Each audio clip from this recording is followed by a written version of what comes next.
should celebrate.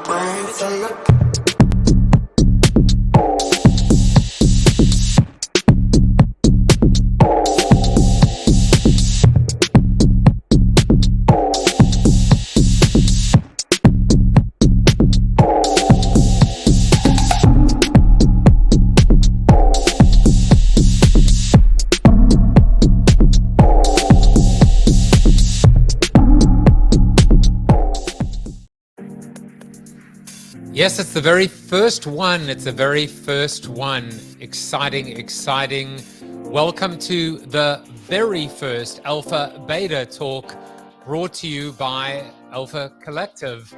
Alpha Collective is a Web3 business focused on the business of Web3. Our vision is to usher in the era of community capitalism. Our mission is to help onboard the next billion wallets via the next billion brand dollars. In season 1, we will roll out IRL events, monthly vertical masterminds, weekday virtual coffees already happening in our collective cafe, and our flagship product, 52 Alpha Talks delivered by 52 Alpha Talk speakers, 26 male and 26 female, or those who identify as such. But to get the ball rolling, we're proud to share 13 additional rock stars who will deliver 13 Alpha Beta Talks over the next 15 weeks. Now, they're free as part of a preview period, but from Labor Day, they will be for members only. You can purchase your membership pass via credit card at alphacollective.xyz, or while stocks last, crypto at mint.alphacollective.xyz. One more thing. There is a POAP or a digital ticket stub for every speaker. And if you collect all 13, who knows, you might have a chance to win a full membership pass worth $2,500. In order to be able to do this, you're going to want to download poap.xyz, the mobile app, and use a secret word which will be revealed to you very, very soon. And now to our first Alpha Talk speaker, Rene Huey-Lipton. By the way, I saw the spelling of a name, and I'm wondering now if I've been getting it wrong all these years. Is it Rene or Rene? I call her Rene, but suddenly I'm doubting myself and thinking maybe it's Rene Huey-Lipton. She is a creative strategist extraordinaire whose critical thinking around culture, customers, and consumerism sets every brand and idea up for success. Superpower? What if? Other reader, traveler, and lover of really, really dirty martinis. I knew there was a reason why we enjoyed each other. Rene, you're kicking it off. You're number one. How do you feel being number one? Oh, like nothing's changed. I'm always number one now. a little nervous, but excited. And PP, Paul Proudiak says, excited for the inaugural Alpha Beta. You are going to want to comment.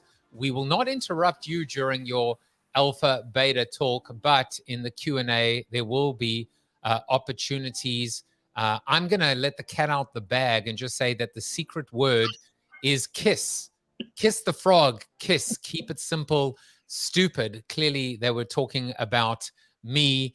Rene, you are officially a glorified intern at Alpha Collective, but your real title, founder of Dame Consultancy, the Dame Collective. You just love collectives. Yes. And we will talk about your podcast at the end. So I'm going to hand it over to you. Jen says, yeah, she says, this is exciting. And Paul reminds us that this is Praxim, two of our regulars in our collective cafe in the morning, as are you now, Rene. You are addicted. So I am going to, as Mike Tyson says, fade into Bolivian, and Rene, take it away. Lovely. So, Joseph, you and I met, I don't know, 22 years ago, and we were in Second Life. And I'm feeling a little bit of the deja vu all over again, because huge hype, metaverse, a lot of the same language, and yet it just faded away. And, you know, I think what's going to happen is the same thing here, because there's nothing about Web3 currently that makes normies or basic creators want to adopt this en masse. There's no benefit to it. And that's the scary thing, because a lot of companies, Nike, Tiffany's, Adidas, Gucci, are already sort of quote unquote playing in this, but it's all NFTs. It's not the, you know, that's a tiny, tiny percentage of what Web3 can be. And there's 3 reasons why we're not going to see the adoption we need to see unless we all do something. That's assets, access, and what I call blah, blah, blah.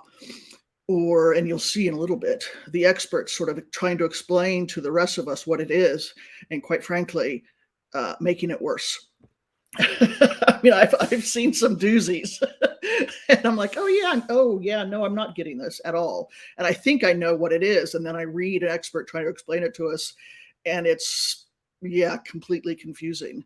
Let's talk about assets. They say it's for creators, right?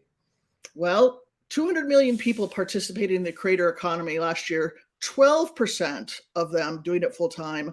Only 12% make more than $50,000 a year. 46% of those full-time creators make less than $1,000 annually. It takes money to really sort of engage in Web3. And if we're saying it's for creators, already we're providing a giant roadblock to them, because they're not able to participate or engage in a way that we need them to. These are the people who are going to make it robust. These are the people who are going to sort of bring their amazing ideas, you know, to Web3 and turn it into something, you know, really interesting. I'm one of those people that I showed my kids the other day the yellow inter-office mail thing, where we used to sort of write who it was from and who it was to, and then a person would walk it around to the other people in the office. I showed my kids, I said, this was email. So I've been through all this. We've seen, a lot of us have seen sort of the adoption or the lack of adoption when it comes to Metaverse, you know, 0.1, which was 20 years ago. And now here we are again. You know, let's talk about assets. 50% of the American workers make less than $35,000 a year. 60% of our population, including 4 out of 10 of high-income earners, live paycheck to paycheck. 60% of us live paycheck to paycheck. 13% of us are underbanked. 6% of us are unbanked. We don't have access. There's a lot of us who don't have access, who don't have the assets to become involved in Web 0.3. And what are we going to do about that? And right now, another 5,000 were laid off Meta today. We're not looking, it's not looking good for the idea of how people can have both assets and access, you know, to Web 0.3. 22.5% of us don't have home internet. It was really amazing here. The first part of the pandemic, we live in Seattle, and all the schools closed. They said, oh, the kids can go to school from home. No, they can't, because a huge percentage of the kids that go to school in Seattle, of all places, didn't have access to the internet. They had to bring out buses, put internet on buses, put buses around different neighborhoods so that kids could go to school. That's a problem, especially if we want to have them have access to Web 0.3. We did a little bit of research ourselves. General population, 60% of we talked to 500 people. 60% of those 500 people had no clue what Web3 is. 80% of that 60% said they'd never heard of Web3. So already there's another bucket or another well that we find ourselves in. Of the 60%, of the 40% who said they had heard of Web 0.3, I keep calling it 0.3 because that's how I feel about it, as opposed to a full number. It's still not a full number. But here's how some of them defined it: a 3D internet. And when asked, they weren't sure what that meant because, as they said, they didn't understand how things could come out of their screen. Another group defined it this way: some crypto garbage techno bros push. And a lot of this group was about the rich getting richer, really sort of bitter and cynical about whether or not this is for us, the rest of us. And then, of course, there was the third group. And this was actually surprisingly about, a third, but a third not having any clue whatsoever about what Web3 is or isn't. So we are starting not on a sort of a plane where there's something to build on. We have to build something for us to stand on before we can even get there. Let's talk a little bit about the blah blah aspect of this. Here's a quote from an article. Too many people hear NFT or Web3 and think scam or Ponzi scheme when they could be thinking Access Pass and suite of community-centric building tools. What does that mean? This is from an article that is literally entitled, how to explain Web3 to normies, to Americans, to people who, the rest of us, when they should be thinking Access Pass and suite of community-centric building tools. What does that mean? And more importantly, for the consumer, what does that mean for me? Right? That was the problem with the Metaverse the first time around, the Second Life. There was really nothing in it for us. Is it going to help me get through my day better? Is it going to help me be a better parent? Is it going to help me be a better worker? Is it going to give me back some more of my time? Is it going to make me better at my job? The answers to all of that was no. Second Life, who it really benefited, were people who couldn't get out of the house, who were shut-ins, who had physical disabilities or mental health issues. For them, it offered a true benefit, right? They could participate in the world. They could engage with other people. They could create an avatar that was different than who they were, or that celebrated who they were and their disabilities in a way that made them feel better or stronger about themselves. Right now, there's nothing about Web3 that does this. I'll be interested to hear from the audience. I hope I'm wrong. I hope there's something out there that I just don't know about or that I missed. Because right now, there isn't. And when we try to explain it to people and we say things like, they should be thinking Access Pass or suite of community-centric building tools, or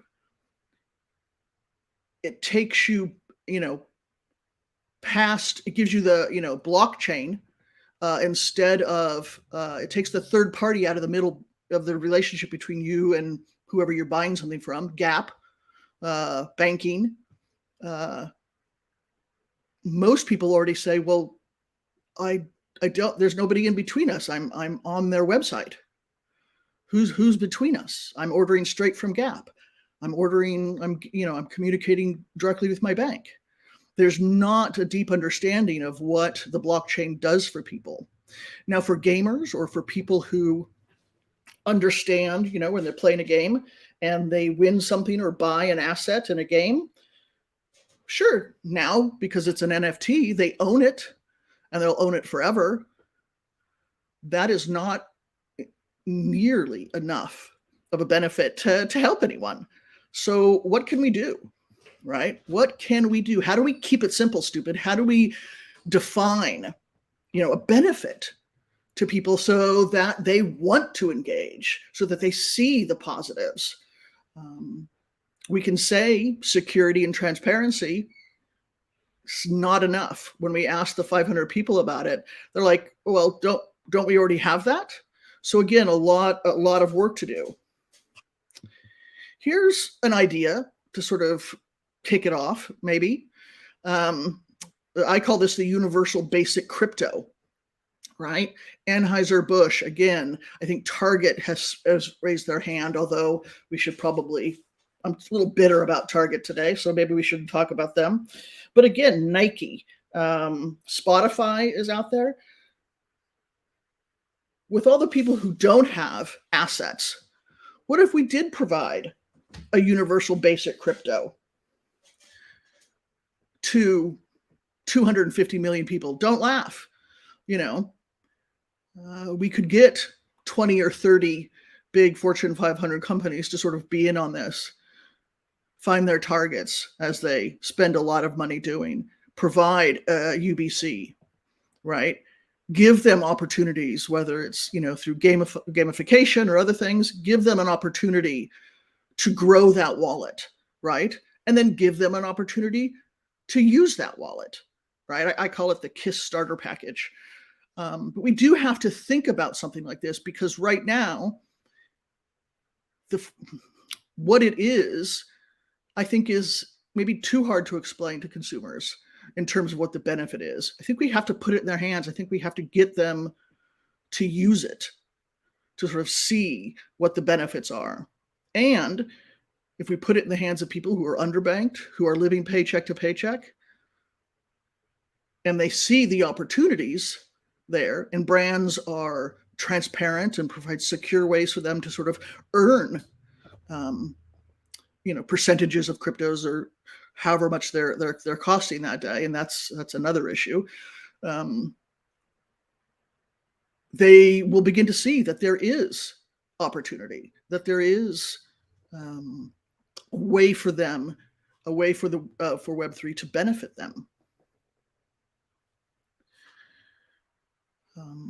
So I know it's a little bit early, but I think I would like to, I've been seeing questions pop up, so maybe we actually go to questions a little early.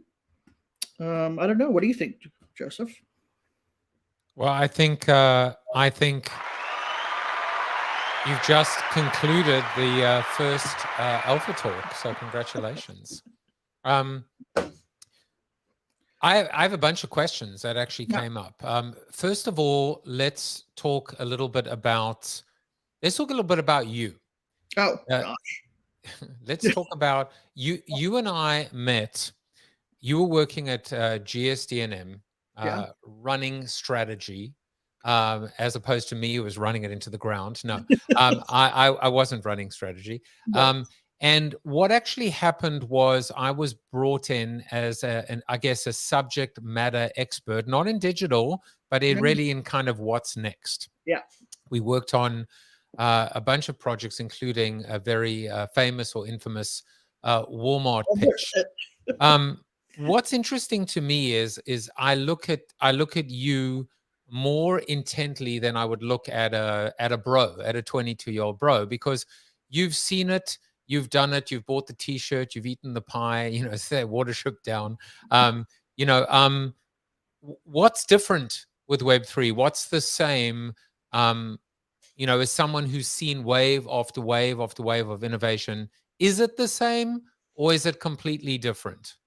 I think it's, I think the answer is yes. And I think that's part of the problem. I think it's not the same in the sense that, when the Metaverse, when we were dealing with Second Life, there was something that people could understand. There was a physical place to go, even if that physical place was digital, right? They could sort of see people flying around, they could dress themselves however they wanted. They could have meetings. There was a basic understanding. Now, of course, it never grew to the point where it was of benefit to anyone, where it's Where it's different is we don't have that today. We have NFTs, and I believe NFTs are important part of this. However, the way they blew up so quickly, it turned into this art for rich people, right? And again, created that distance between Web3 and everybody else, because it just someone bought this piece of digital thing that, a digital ape for $20 million or for $700 or for however much it was. And, America is going, yeah, that's great. I don't buy regular art. Why would I buy this piece of art? And plus, I'm sort of priced out of it. So I think we're like I said, in the same place we were earlier, 20 years ago. There's no benefit. And it's funny because I actually the other day I was mentoring startups at Founders Institute, as I often do, and one of the mentors just gave a presentation. We were talking and helping them on go-to-market strategy and growth.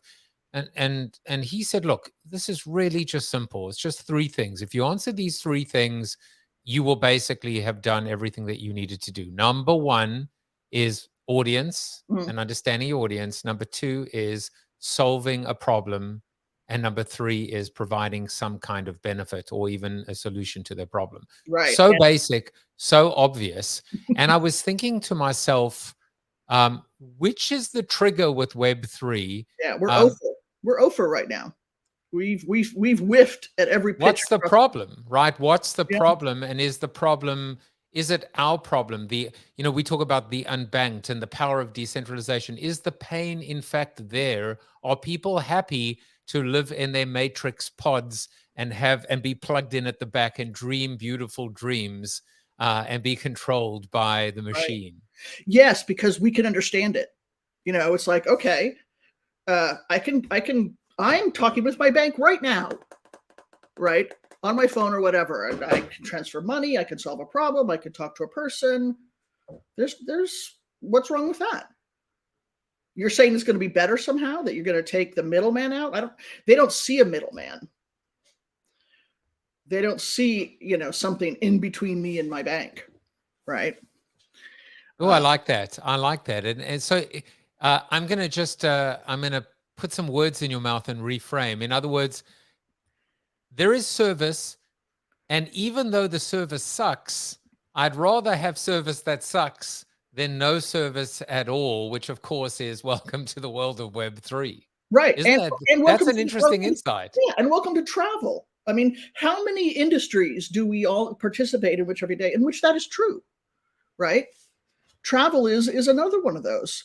Travel sucks. Travel is horrible. And yet there's no alternative. We all sort of, act like the wildebeest crossing the rivers, loading onto the plane of crocodiles. And boy, I'm really sort of taking this metaphor a long way, but you know what I mean? I say just go for it. Yeah. You also mentioned something else which I actually loved, and I was thinking there's something there. You spoke about the blah blah. And I was like, let's expand a little bit on the blah blah, because where is the nuance? Like, where is there is there a diamond in the blah blah, in the rough of the blah blah? I haven't found it yet, and I've been looking, because I'm one of those people who I need to sort of read it to get it. You know me, I read everything, and I read it, and then I take notes, and then I use those notes to do some more research. I haven't found it yet. I haven't found anything that sort of, even there was an article that sort of says, okay, here's the picture of where the blockchain is, and it has all these little squares, right, in between me and my bank. And then there was, me with a straight line to my bank, which is today. And I'm thinking, wait a minute, you say you're taking away the middleman. All I see are you adding little blocks in my way that I have to sort of, it feels like I have to jump over, like I'm on that television show where I have to sort of, cross the, river, jump up a wall, do all those things to sort of win. So any visualization of this, they all have little little squares between me and whatever. So in some ways it makes it worse. I think there's something in community, but that might be me being very Pollyanna-ish. The glass is half full. I'm a huge believer in community. And I don't know if she pronounces her name Zoe or Zoe, but Zoe Skaman, who is one of our 52 That's right. Alpha Talks. She has a great deck out on the power of community. And me, I was sitting there reading that deck going, writing, came out of there with 30, 40 ideas about, oh, we could do this with this brand or this with that brand. I can see that. But that's me, right? I have to then sit down and understand, how do I explain those ideas to the consumer when we really don't have a problem or a benefit yet? Now, just to tell people that are watching, the Alpha Beta Talks will be very different to the Alpha Talks. The way the Alpha Talks will work is there'll be a 20-minute, up to a 20-minute talk, presentation, keynote, a 10-minute Q&A between myself and our speaker, kind of like we're doing now, and then a 30-minute town hall where you'll be able to really kind of pick the brain of our speaker and really kind of have a real conversation. In these Alpha Beta Talks, there are another 12 of them between now and Labor Day. We welcome questions and comments, and I'm going to get to a few of them. I don't know if you can answer this one off the bat. By the way, is it Rene or Rene? It's now? Rene. It's Rene. I know. Well, that's what I always called you, but the way it spells is it says pronounce RE-NE, and I was thinking, shouldn't it just be REE-KNEE? But anyway, maybe I don't know. My name is the whole thing is a problem. So suddenly I just, I had like imposter syndrome or whatever. Zachary Schreiber says, can anyone who is listening explain how Web3 eliminates the middleman or service? And it's a tough question. I think there are two parts to it. The first part of it is this centralization versus decentralization question or argument. Who controls the data? You, the customer, the consumer, or someone else? Remember the whole Facebook adage, right? If you're not paying for the product, you are the product. Right. You and your data are being traded openly on the market, and you are being sold like a piece of meat to all of the advertisers. So that is the one element. Do you want to take a crack? And certainly anyone that's even watching, if you want to comment as well, how does Web3 eliminate the middleman or service? Well, I can tell you one thing. When we did that research, I put that up as a benefit, right? That the centralization, you control your data, which is how it's been explained. And 100% said no. That feels too much to me. I don't. I use email. I buy shit, from the Gap online. I don't want to. What do you mean I have to control my data now? That just produced, as one woman said, that just produced a level of anxiety in me that's even bigger than the anxiety I've been feeling for the past 2 years. There is no question whether we like it or not, and I generally, as an innovator myself, I don't like it, but I have to live with it, which is that there is an acute branding problem associated with Web3. There is clearly a need for education. That's partly why Alpha Collective even exists, which is we've got to train the trainers. Right. We've got to make sure that the marketers understand it before they can start spewing it in the form of Super Bowl ads and QR codes to customers. But there is, and there is also the dumbing downness of it. And it seems like there is a huge movement right now in terms of POAPs, digital ticket stubs, NFTs, digital collectibles. Where do you sit right now in terms of this branding problem associated with Web3? And, Jen says, and she said, too many of us have been scammed. So you have, on the one hand, people that were inside that got scammed that have left. You have people that are on the outside that are too afraid to come inside because of this. How do we overcome this? It sounds like a mountain to climb, Rene. The pull-ups are great. People can understand those. And that goes to what I was saying earlier about gamification. We have to find a way in. My fear is that, the business world isn't going to have the patience to sort of take the time to do the education to get this right. We already saw the first run at NFTs, right? And then they'll take another run at POAPs. But that's just surface stuff. There won't be, that will be the level that we engage at. We'll get 250 million wallets, but we'll get 250 million wallets with 1 or 2 POAPs in each of them. And then that's it. Hey, there is a mountain to climb, but, can you imagine what happens when we get to the top? I think the first step is to make sure that you are traveling with the right gurus and Sherpas and team, and you're in it for the right reasons. If you are certainly interested in finding out more, this is becoming my life's work and pursuit. It is a journey worth pursuing. There are many ways. 65 people are going to be talking to us over the next year about how to make this right. If people aren't involved in those, that's ridiculous. Well, we're going to do this together. And look, there's going to be plenty of ways to be a part of this without even buying a full membership pass. You can actually buy a pass today, though, at alphacollective.xyz. You can mint. There are only 20 left, maybe less by now, at mint.alphacollective.xyz. Just being very upfront with people, it's $2,500 to buy a pass, or 1 ETH, which is a lot less. So there's a little bit of a break there as well. This is the link to buy one of the entry-level passes. There are none listed at the moment, but they're free. They were part of a free mint. So at the moment, they should be a few dollars, and we'll be releasing some more of those as well. If you are curious, behind us, you can actually see a little screenshot of our Discord. Come and visit us in discord.gg/Alpha Collective and hang out with us Monday through Friday, 8 to 9 a.m. This is free. This is all free at bit.ly/Collective Cafe to go is our podcast. But if you actually just join the Collective Cafe in discord.gg, you can hang out with all of us. I walk away from that every day with an idea or two. And so do, and legitimately, so do I. Rene has become, you're now an intern at Alpha Collective. The story is, we'll go a little longer today, but we'll keep these generally to 30 minutes and then see if there are any comments or questions. Rene, you reached out to me and you actually said, can I be your intern? I figured you would be the person to help me learn what I need to know about Web3 or not at all. So far, how has your internship been? Fantastic.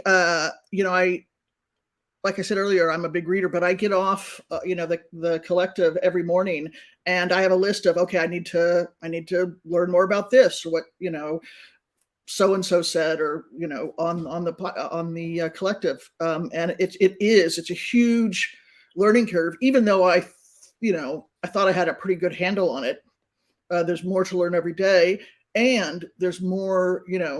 I can think of many ideas for my clients. Okay, here's what so and so should do.